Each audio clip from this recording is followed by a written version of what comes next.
We are looking at the book of Esther, the only book in the Bible that never mentions God by name.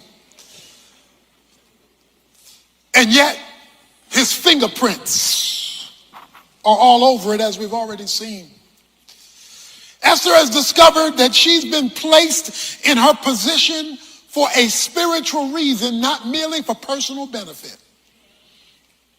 Mordecai, her cousin, has said, you've been called to the kingdom for such a time as this, that God's whole plan in making you pretty, God's whole plan in you being chosen out of all the possible females in the kingdom, God's whole plan was that you would be here at this time, for this moment, for his kingdom purpose. And she, after thinking about it for a moment, said, okay, I'm going to go to the king and tell him about Haman's plan to destroy all the Jews, and if I perish, I perish. She now prepares dinner for the king and invites Haman, the architect of genocide, because she's ready to tell the king and spill the beans on him at the dinner banquet. The king says to her, as we saw last time, Esther chapter 5, verse 6, what did you have to tell me? Esther says, my petition and my request is, and she stops. She doesn't get it out. She can't say it. She backs off. She says, my request is for you to have dinner again with me tomorrow. Something happened that caused her to pause in her request for deliverance. The question is, why did she stop? Why didn't she just come out and say it? I mean, she began the whole sentence, my petition is, and then she backed up. If Esther would have finished the sentence at that time, those things in the planning of God would not have occurred in the sequence God wanted them to occur. And therefore, although she was going to do the right thing, it was the wrong time. Because you see, as we looked at chapter 6 last time, Haman is going to leave her presence. He's going to run across Mordecai. Mordecai will not bow. That's going to tick Haman off. Haman's going to go ticked off to his wife. His wife is going to say, you don't have to take that. You don't have to take that. He comes in and he says, everything is going good for me, but this Jew guy, he won't bow to me. Well, you don't have to take that. Why don't you put him on the gallows tomorrow? Haman said, that's really great. I'm going to put him on the gallows tomorrow, get rid of this guy, solve it once and for all. The king goes to bed. The king can't sleep. The king is tossing and turning. When the king is tossing and turning, he tells the servant, go get a boring book for me to read so that when I read the boring book, I will go to sleep. So they bring him the boring book, and by luck, they just happened to turn to the page that dealt with Mordecai. Mordecai had saved the king's life earlier. The king wants to know, what did we do for the guy who saved my life? No, we didn't do anything for the guy who saved my life. As chance would have it, Haman comes in right when the king is talking to the servant about Mordecai who had saved his life, and the king asks, well, what should I do, Haman, with somebody who saves the king's life? But he doesn't mention the name Mordecai. Because he doesn't mention the name Mordecai, Haman thinks he's talking about him. So Haman says, well, what you ought to do with the guy who saves your life is make him number 2 in the kingdom, so he's the heir apparent to the rule. Well, I like that idea. Why don't you go and go ahead and get Mordecai so I can put him in that position, and why don't you lead his horse throughout the land and proclaim him as second in command? It just so happened that during the pause, which produced the delay, which produced the movement, which produced Mordecai's rejection, which produced Haman's angry wife, which produced Haman wanting to put the gallows together, which produced a sleepless night, which produced a boring book, which produced the name Mordecai, which produced not mentioning his name, which produced him being elevated, which produced Haman having to take him across through the street, which produced God, the puppet master, pulling things together to bring about his timing.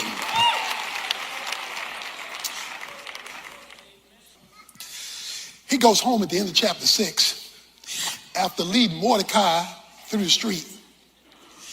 And he depressed. This is a Prozac moment. He's depressed. Because he's leading the future king and he was supposed to be the future king. And so he goes home. And he just cries out, mourning with his head covered, verse 12. His wife says to him in verse 13, boy, you're in trouble now. No, you lead Mordecai through here and he's the Jew. Don't look good for you. Verse 14, while. Somebody say while. That's a time word. That's a time word.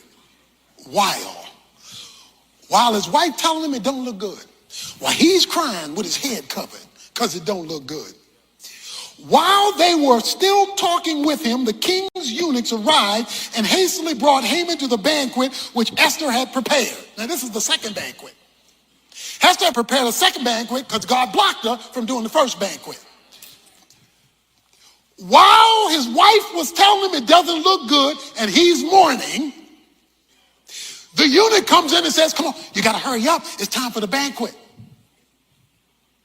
Why is that important that happened while? Because that didn't give him time to come up with a plan. It didn't give him time to run and flee. It didn't give him time to escape. God had that thing clicking so that one thing happens right after another so that there could be no interjection to change the program of God. He tells the eunuch, go get him now. Because God's got a plan to keep and a program to execute. So he goes to the dinner. So the king says, okay, Esther. Well, I mean, you've been saying for the last 24 hours, you got to tell me something. What is it? So she tells him, O king, this is chapter 7 now. O king, at the end of verse 3, if it pleases the king, let my life be given to me and my petition, and my people, as my request. Save my life, king. Save the life of my people.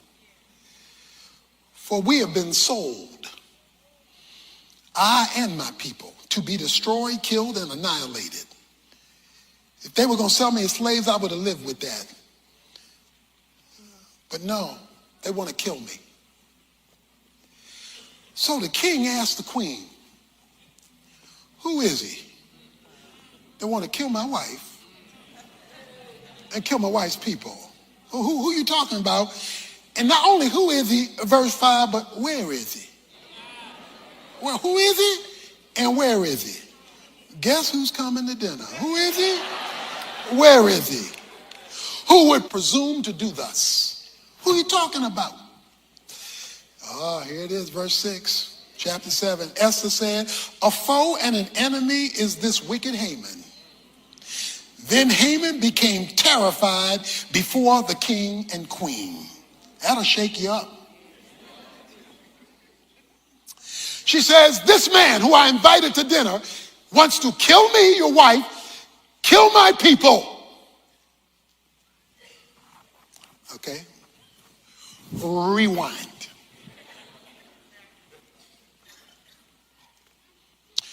If she would have told him the first time,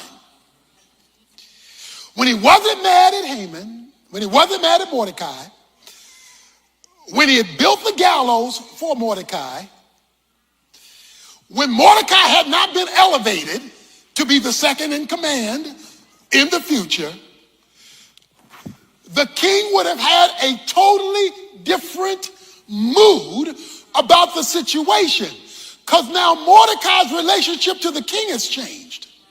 Mordecai's relationship to Esther and the king has changed.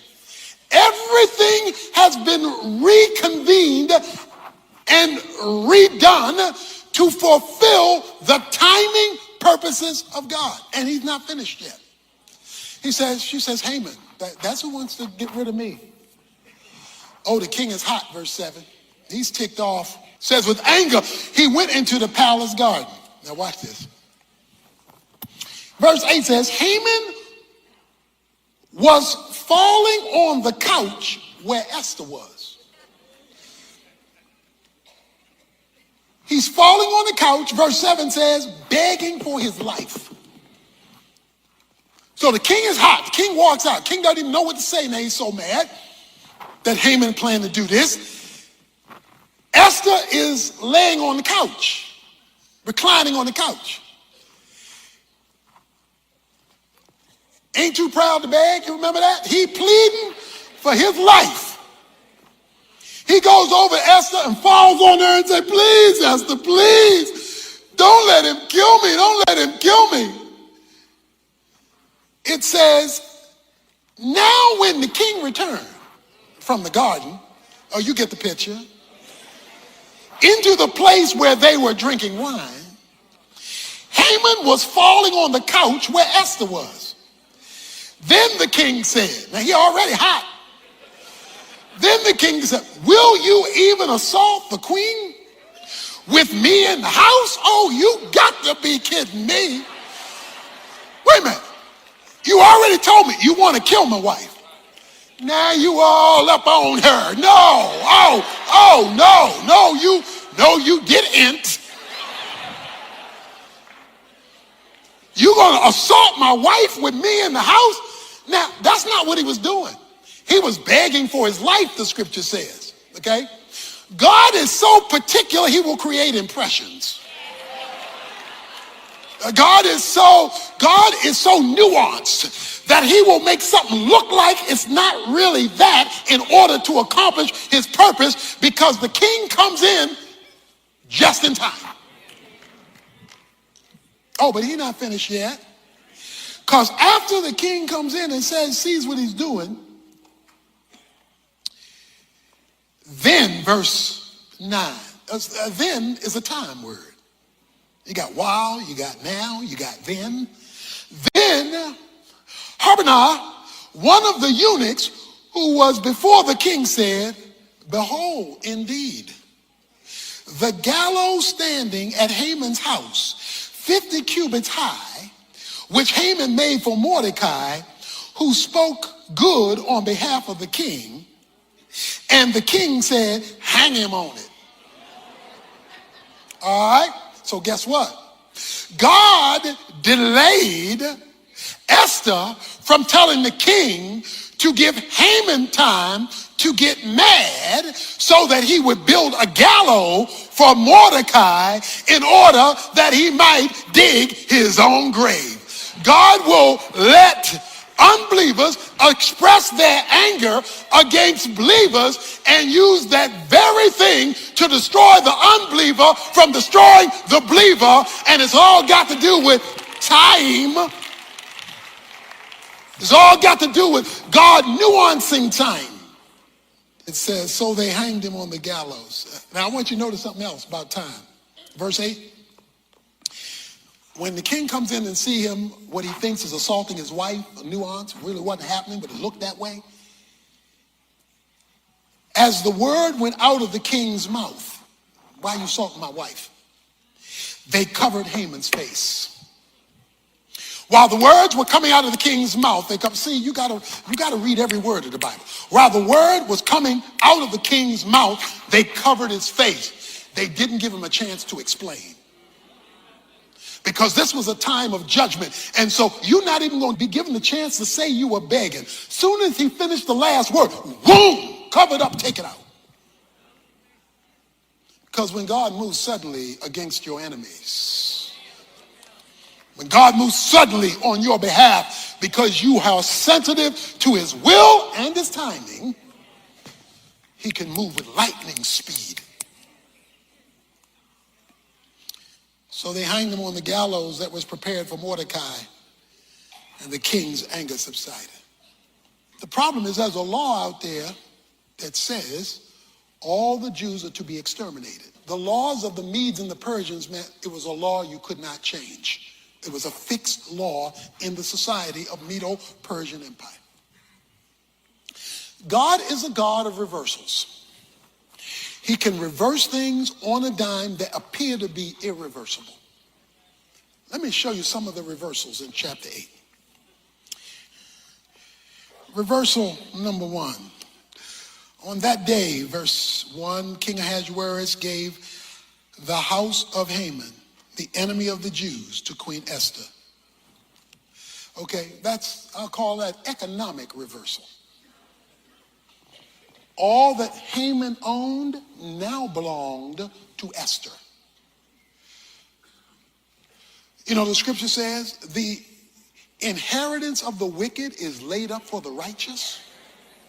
When God gets ready to move and to make a statement in the economic order of things, he can flip that thing for you, to you, through you, by you on a dime.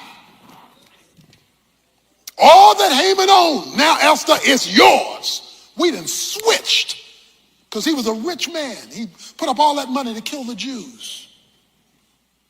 Okay, verse 2. The king took off his signet ring, which he had taken away from Haman, and gave it to Mordecai. We'll call that political reversal.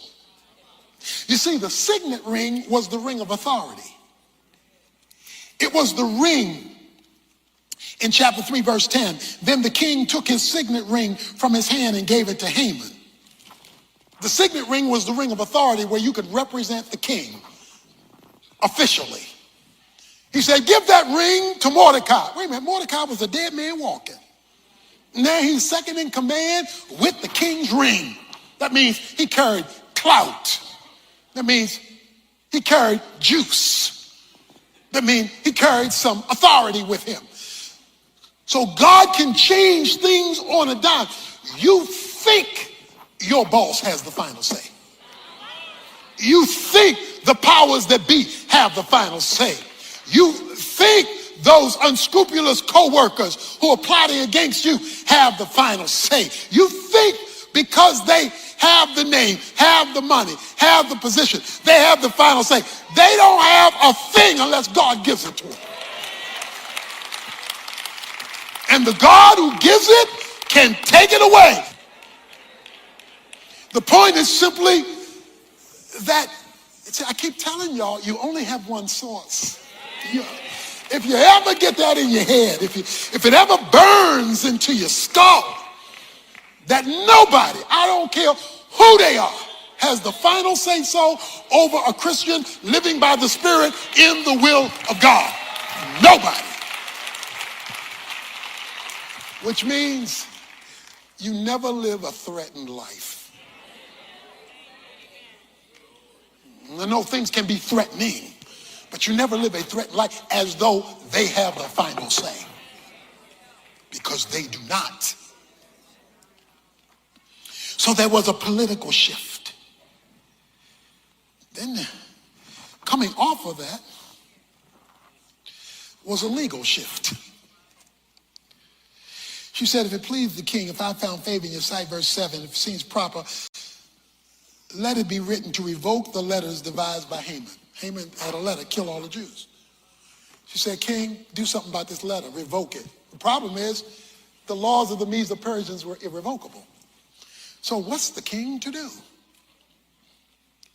How can I endure the calamity? Haman's dead, but we still got the problem which will befall my people. How can I endure seeing the destruction of my people? Why? Because God's kingdom program is always bigger than you. And so what are we going to do about all this? He says, well, I have given the authority to Mordecai. So here's what I want you to do, verse 8. I want you to write to the Jews as you see fit in the king's name and seal it with the king's signet. So I want you to write. So the king's scribe were called and they began to write. What do they write? Because we got an unchangeable law. Verse 11. In them the king granted the Jews who were in each and every city the right to assemble and to defend their lives, to destroy, to kill, to annihilate, to an entire army of any people or province which might attack them, including children and women, and to plunder their spoil. Okay, now follow this. Haman's law, every Jew got to be killed. The law can't be changed. So the king tells Esther, y'all come up with something. put my seal on it. They come up with the law. The law says, signed by the king, while I can't change the law that you got to be killed, I can make another law. I'm going to write an executive order. Since that's big these days, I'm going to write an executive order. And on this executive order, all Jews have the right to defend themselves against anybody who would try to kill them. And if they try to kill you, you not only can defend yourself, you can kill their wives and children. Now, if I'm one of the Persians operating on law number 1, where the Jews could not defend themselves, and now I hear there is another law that doesn't cancel that I can kill them, but gives them permission to kill me back. Not only do they have permission to kill me back, they have the permission to go after my wife, my childrens. They got permission to destroy my household. Now I'm rethinking law number 1 because I got to deal with law number 2. See, God has an override button that can take what Satan has planned against you. People he's raised up against you. Circumstances that look not in your favor. And when he pushes override, it may not stop their evil from being evil, but God gives you something. When the enemy comes in like a flood, the scripture says he will raise up a standard against them. He will push an override button. So there was a legal reversal. Oh, but it's not all. There was an emotional reversal. You see, because in chapter 4, verse 3, it says there was great mourning among the Jews, weeping and wailing. That's when the first law was passed. But when the second law was passed and the carriers sent the message out that the Jews could take care of themselves, it says in verse 16, for the Jews there was light and gladness and joy and honor. Oh, wait a minute. You're crying one day and you're laughing the next. Oh, the Bible says, sorrow may endure for the night, but joy cometh in the morning.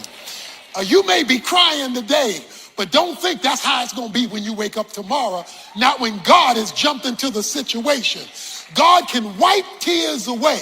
He can turn pain into pleasure. He can turn sadness into joy when we are operating with his reversal principles, operating with his timing, operating, submitting to his will, and listening to his voice. Oh, but it's not over yet, because there's one other thing. The last verse of chapter 8 says, at the end of the verse, and many among the peoples of the land became Jews.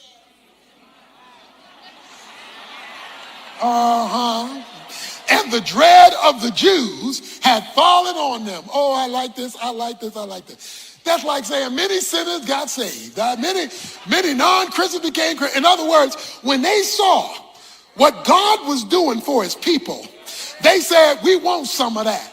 So to become a Jew meant you had to come under the Jewish covenant. To come under the Jewish covenant, you had to accept the Jewish God. So they said, we want some of that. God may put you in a bad situation so that he gives you a supernatural deliverance so that other folk want to attach to the God who delivered you because they want some of this. They want to see God do for them what he's done for you. There was a spiritual reversal when people saw what God can do. I wish I could be a preacher who told you, come to God and there'll be no enemies. Come to God and there'll be no bad days. Come to God, there'll be no lean years. Come to God, there'll be no disappointments. Come to God, there won't be any bad employees. I wish I could tell you that, but I'd be lying to you. It's all through scripture. But I can tell you this, whatever it is doesn't have the last say. It's throwing dirt at you. Reversal. He was in the Birmingham jail, but you go to Washington, D.C., you'll see a monument. Nelson Mandela had a reversal. He was put in jail, but then he became head of South Africa because God is a God of reversal. Oh, but there's one reversal bigger than all of that because Satan thought he had Jesus on the cross. When he hung him high and stretched him wide, it looked like Satan had won. But early Sunday morning, just a little while before day, God raised Jesus up and he said, all power is in my hands. God is a God of reversal. So you hang on to him even though Satan is throwing dirt at you. Our world is consumed with the concept of luck. Chance happenings that just kind of take place. People will regularly say, boy, you sure are lucky. Or the opposite, something is bad luck. But the book of Esther says that there is no such thing as luck. There is providence.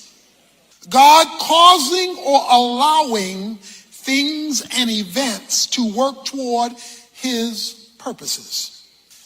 Esther has been promoted to be queen. Mordecai has told her that Haman wants to kill all of the Jews. And it's now time for you to go to your husband, King Ahasuerus, and tell him Haman's plot against the Jews. Esther has said, I can't do that. It's too risky. I love y'all, but not that much. Because to go before him when he has not requested me could cost me my life. Mordecai has said to her, don't you know that you are called to the kingdom for such a time as this? That you were only put up here in this royal position because God knew this moment, your moment would be now. Don't miss your moment, girl. This is your moment to be a tool of God to deliver God's people. When she hears that message from Mordecai, she says, okay, I want all of y'all to go on a 3-day fast. I need y'all on your knees for this one because this is a big one. You're asking me to risk it all, and I'm going to go do it, and if I perish, I perish. If I die, I die, because you're right. This is bigger than just me. Chapter 5 opens up on the 3rd day, because it was a 3-day fast. Esther puts on a royal robe. She goes to the inner court of the king. The king is sitting on his throne. When the king sees her in verse 2, he extends the scepter, which means it's okay for her to come in and talk to him. She comes near, touches the top of the scepter out of respect. And then the king says to her, what is troubling you, verse 3, Queen Esther? And what is your request? Even to half of the kingdom it will be given you. Just tell me what you want. Esther says in verse 4, if it pleases the king, may the king and Haman, who is out to kill the Jews, come this day to the banquet that I have prepared for him. I'm going to tell you around dinner. I'm going to fix your favorite food. We're going to lay it out. And I want you to bring Haman. And I'm going to tell you then what's going on around dinner. You will never get to see God's providence at work in your circumstances until and unless God sees you move in accordance with his will. The reason she prays first is because she needs to know how to approach this dangerous situation. She needs some divine insight in a difficult problem. So she goes to God in fasting. And this was a life and death issue. So she needed her antenna raised to hear what God had to say about this situation. The second thing he needs you to do is take a step of faith. But she couldn't just say, I'm a fast, I'm a pray, and I'm going to wait on God. No. She was instructed to go before the king. She had to take a step of faith. So she trusts God. She believes God. She prays to God. And then she makes a risky step because there are no guarantees in advance. What does she get in return? Well, so far, what she gets is a plan. The plan is, I'm going to take my husband to dinner and I'm going to tell him to invite my enemy, Haman. In other words, I'm going to get Haman on home court advantage. I got to get Haman on my territory. He says, okay, it's a banquet. It's a dinner. Okay, bring Haman to dinner and let's go from there. So she invites her husband and her enemy to dinner. Guess who's coming to dinner? So, the banquet is prepared. And they drank their wine, verse 6, at the banquet. So this is a big dinner party for her husband. And the king said to Esther, what is your petition? Okay, you brought me here to dinner. You done fed me good. What do you want? For it shall be granted to you. And I mean, I'm going to do it big, because whatever your request, even the half of the kingdom, it will be done. I'm going to take care of you. What did you make this dinner for? Ooh, it's getting tricky now. Verse 7. So Esther replied, my petition and my request is.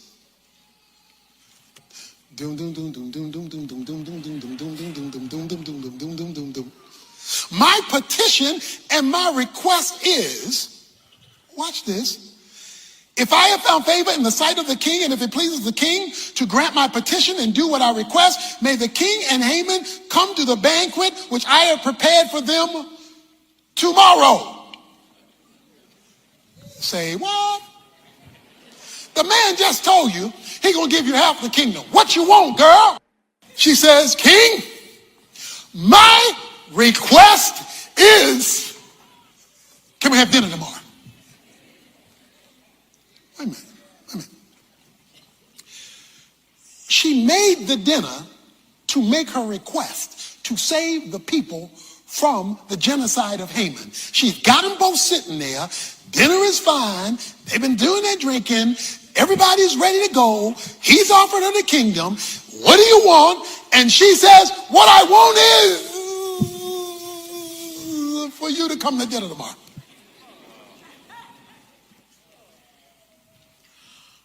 Something happened between verse 6 and 8 to cause her to change her mind about making her petition. She changes her mind because she doesn't even finish the sentence. She just jumps to, let's do this again tomorrow.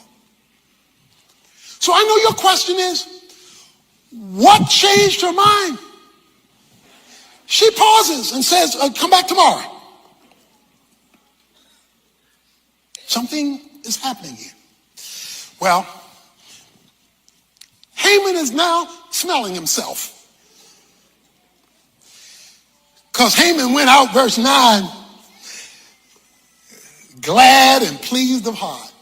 He's saying, whoa. He says, boy, I was invited to eat with the king and his wife. Boy, I'm really rising on the ladder here. The problem is when he goes out, he runs into Mordecai. Verse 9. And Mordecai would not stand up, not respect him. The man is out to kill him. Mordecai's not going to stand up.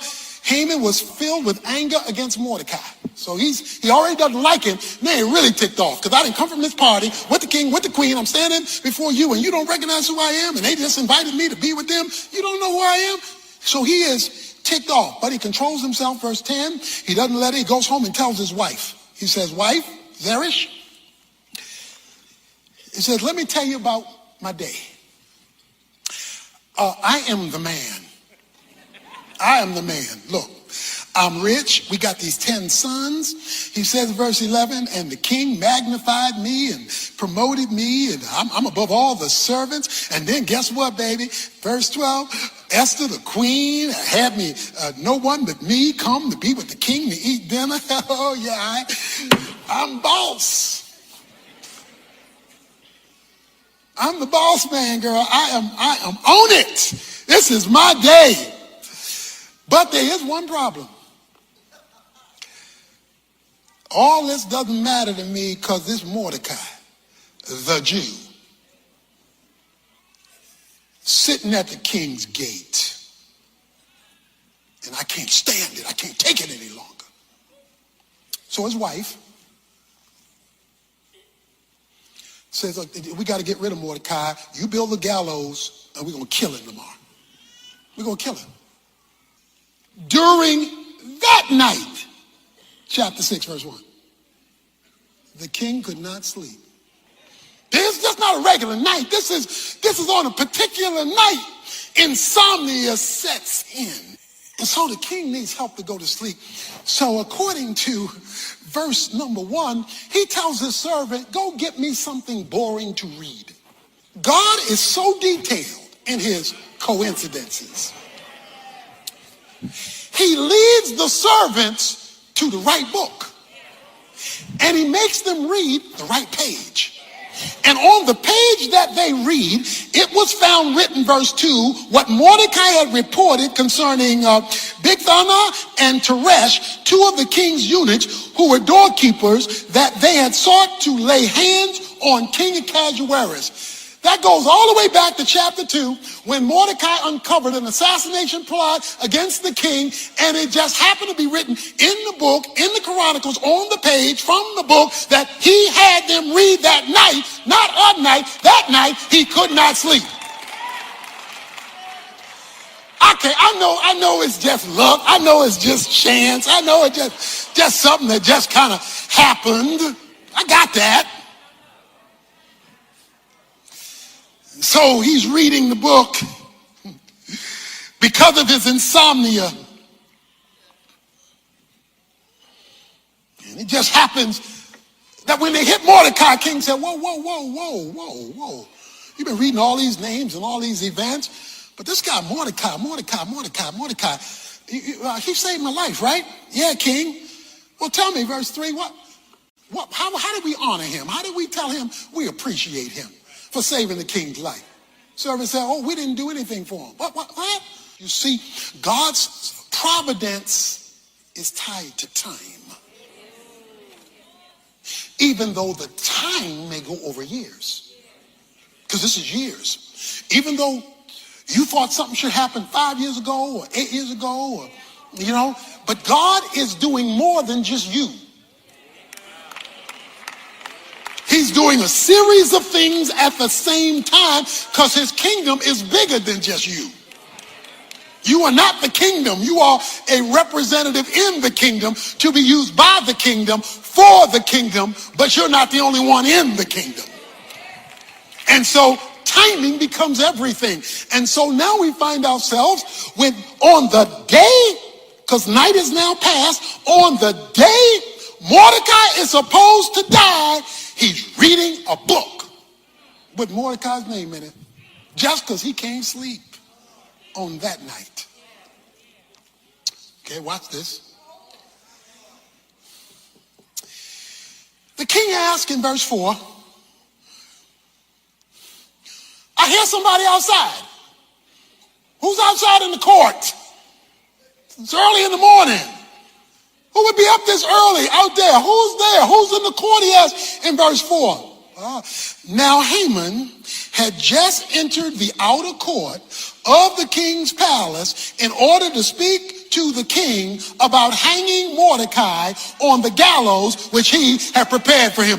King's servant say in verse 5, King, behold, Haman is standing at the door. Let him come in. Tell Haman come in. He's my number 2 guy. Let him come in. So Haman came in. And the king said to him, what is to be done for the man who the king desires to honor?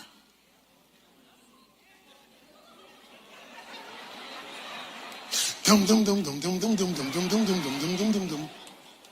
What is to be done with the man who the king decides to honor? Now, Haman thinks the king is talking about him. Haman thinks the king is talking about him. He's number 2.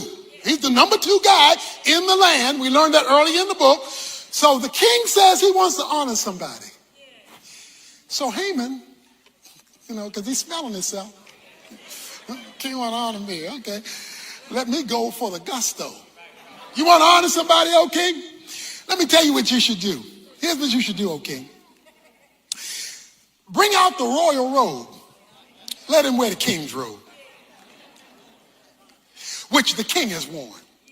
Then bring him the horse on which the king rides. Then put a royal crown even on the horse. Then let the robe and the horse be handed over to one of the king's most noble princesses, and let them array the man whom the king desires to honor, and lead him on horseback through the city square, and proclaim before him, thus it shall be done to the man whom the king desires to honor. And so what happens? The king says, then the king said to Haman, verse 10, take quickly the robes and the horse, as you have said, and do so for Mordecai the Jew. Dum dum dum dum dum dum dum dum dum dum dum dum dum dum dum dum dum dum. Yeah, what you just said, I like that, hey. I like that, hey, why don't you go and do it for Mordecai the Jew?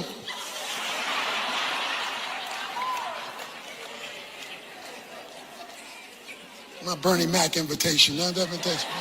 Just go ahead and do it for Mordecai the Jew.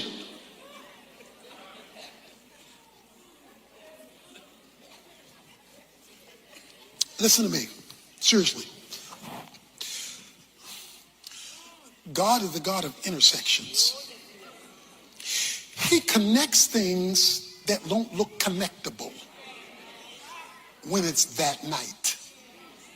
When the timing is hit just right and everything is looking wrong. See, everything is looking wrong. Mordecai's getting ready to die this morning. Esther has had to shift her plan to another dinner. This is not a good day. But she has gone before God. She has acted in faith. And so she's picking up signals that causes her to delay a dinner.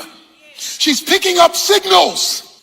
So Haman, verse 11, took the robe, took the horse, arrayed Mordecai, and led him on horse back through the city square, and proclaimed before him, thus it shall be done to the man whom the king desires to honor. Okay, so let's follow Mordecai.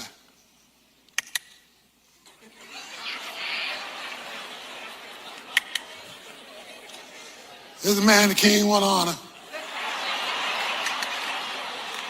That's called making your enemies your footstool.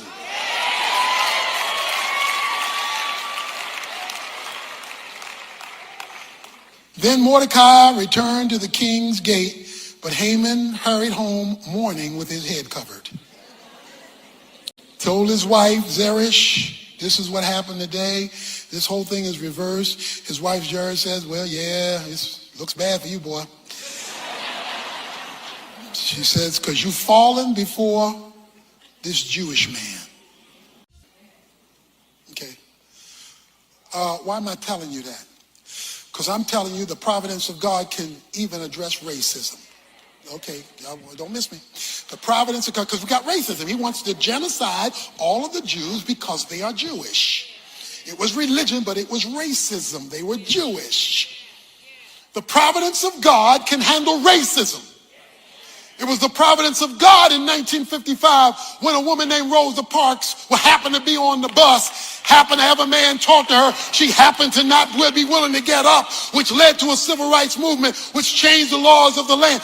God knows how, when he gets the right people with the right faith at the right time in the right place to do the right thing, to flip the script even racially. Okay. It's about 1969, around 1969. One of my professors in college asked me to go to a church with him, to his church around 1969. I went with my professor. I go inside the church, and when I walk out of the church, all hell breaks loose because blacks were not allowed in the church. My professor didn't agree with that. He asked me when I would go. I went. I didn't know all this. So I went, and the church went into convulsions because this is, coming off the civil rights era and all that, and they went into convulsions over this black man coming into the church.